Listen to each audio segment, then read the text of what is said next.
Olá a todos, meu nome é Naila e hoje eu vou fazer uma apresentação para a 10ª semana integrada da graduação e pós-graduação do Instituto de Física de São Carlos, apresentando o trabalho intitulado de Detecção de Infecções de Zika e Dengue usando biosensores capacitivos e análise de componentes principais. Esse trabalho também está participando da 28ª Cicusp. Eu sou aluna matriculada do curso de Ciências Físicas e Biomoleculares, eu estou cursando o 8º período, e também sou aluna de iniciação científica do grupo de nanomedicina e nanotoxicologia, cujo professor e meu orientador é o professor Dr. Valtencir Zuccolotto, né, que é o chefe do laboratório. E esse trabalho é um trabalho patrocinado pela CAPES e foi desenvolvido em conjunto por todos da equipe de biosensores do laboratório, né, orientados pelo professor e co-orientados pela doutora Isabela Sampaio. A Zika e a dengue são doenças que ocorrem principalmente em países tropicais e subtropicais como o Brasil. Isso porque são os locais onde há maior ocorrência, né, do vetor da doença, que é o mosquito Aedes aegypti. Só em 2020 nós já tivemos mais de 900 mil casos prováveis de dengue e mais de 5 mil casos prováveis de Zika aqui no país. Essas duas doenças virais, elas possuem sintomas muito semelhantes que muitas vezes acabam confundindo e dificultando ainda mais o diagnóstico dessas doenças. Além disso, os ciclos epidêmicos acabam sobrecarregando o sistema de saúde público e privado, gerando um alto impacto socioeconômico. Vale lembrar que esse ano esse impacto foi ainda mais agravado por conta da pandemia causada pela Covid-19. Um outro fator importante de se salientar é que a Zika, quando acometida em gestantes, ela pode estar associada, ela está, associada à microcefalia em bebês. Todos esses fatores, eles corroboram com a importância, de termos um diagnóstico diferencial preciso dessas duas doenças para assegurar um tratamento adequado dos pacientes, para termos um controle de dados epidemiológicos e também para ver se as medidas preventivas que estão sendo tomadas estão sendo efetivas. As atuais formas de diagnósticos para essas duas doenças que nós temos são através do PCR e através do teste de ELISA. Essas duas formas de diagnóstico são formas mais caras e que requerem uma mão de obra mais especializada. Então, quando falamos de um diagnóstico que ele é preciso, de fácil manuseio e de baixo custo, nós podemos utilizar dispositivos chamados de biosensores. E como eles funcionam?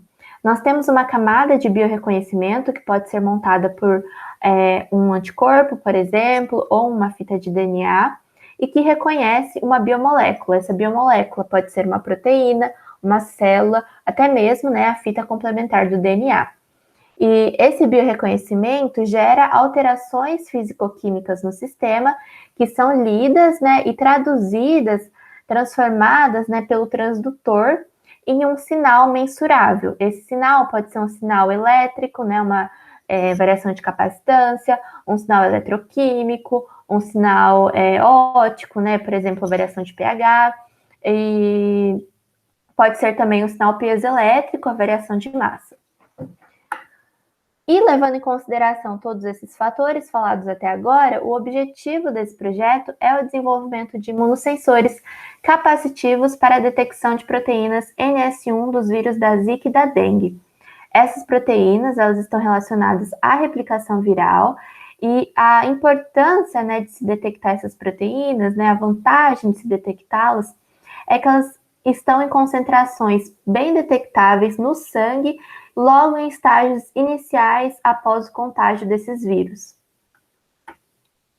Vou falar agora um pouquinho sobre a metodologia do nosso projeto.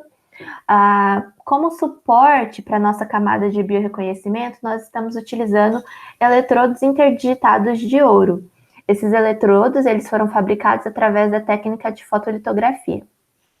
E para montar a camada de biorreconhecimento, e imobilizar os anticorpos na superfície desses eletrodos, nós utilizamos uma técnica chamada de monocamadas automontadas.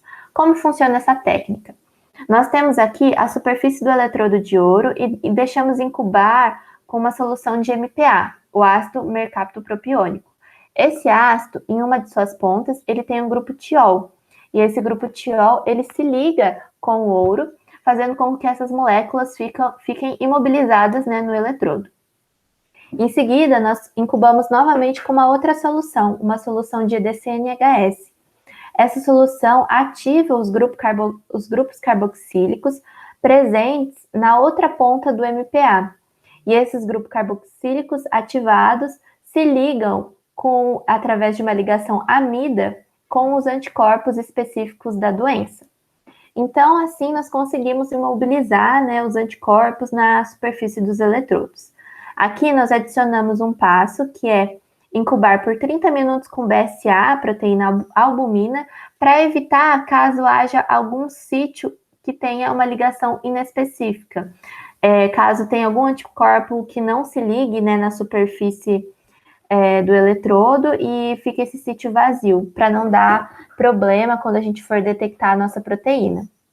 Tendo isso pronto, nós incubamos com a proteína que queremos diagnosticar e fazemos a detecção. No nosso caso, nós estamos trabalhando com a detecção elétrica.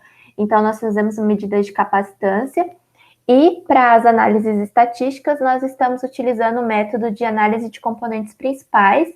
Ele é um método muito interessante quando a gente está trabalhando com uma quantidade maior de dados, porque ele consegue reduzir dimensionalmente esses dados sem que perca relações entre as amostras. Então, é muito interessante para discriminação. Nós vamos trabalhar nós trabalhamos, né, durante esse projeto com 3 unidades sensoriais, que foram os eletrodos limpos, sem nada, nem a molécula de MPa, o filme orgânico, a segunda unidade sensorial, e a terceira unidade sensorial é a do anticorpo. E nós utilizamos a análise de componentes principais justamente, né, para fazer a combinação dessas unidades sensoriais e ver qual combinação possuía a maior discriminação das amostras, né? Conseguia detectar a proteína da melhor forma possível.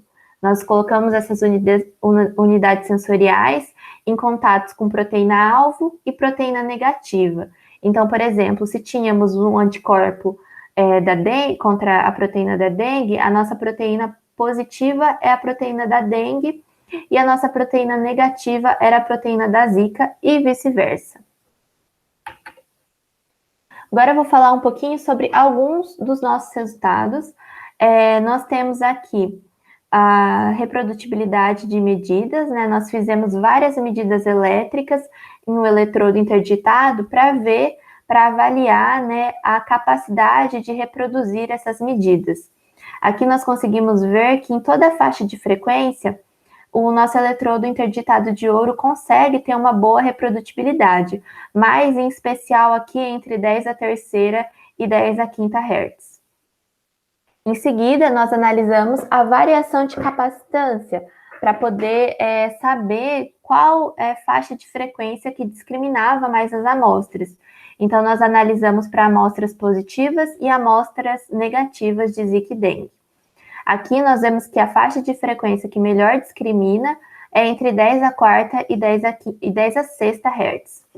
E levando em consideração, então, a faixa de frequência que tem a melhor reprodutibilidade das medidas e a maior variação de capacitância que leva à melhor discriminação das amostras, nós escolhemos uma frequência fixa de 10 a quinta Hz para poder fazer as análises estatísticas.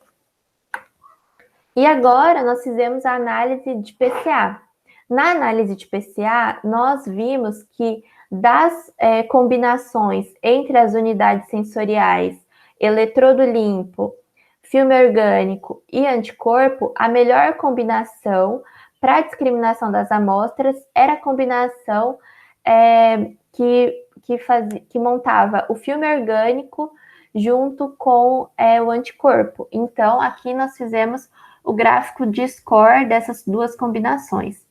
Então, nós temos aqui para PC1 uma discriminação de 99,3% do imunossensor da Zika. E para o imunossensor da dengue, nessa mesma componente, temos uma discriminação de 96,5% das amostras, sendo que, juntando PC1 e PC2, nós conseguimos uma discriminação de 100% das proteínas. Então, nós podemos falar que o nosso biosensor ele é sim efetivo quando falamos em diagnóstico diferencial em discriminação de amostras de proteínas semelhantes.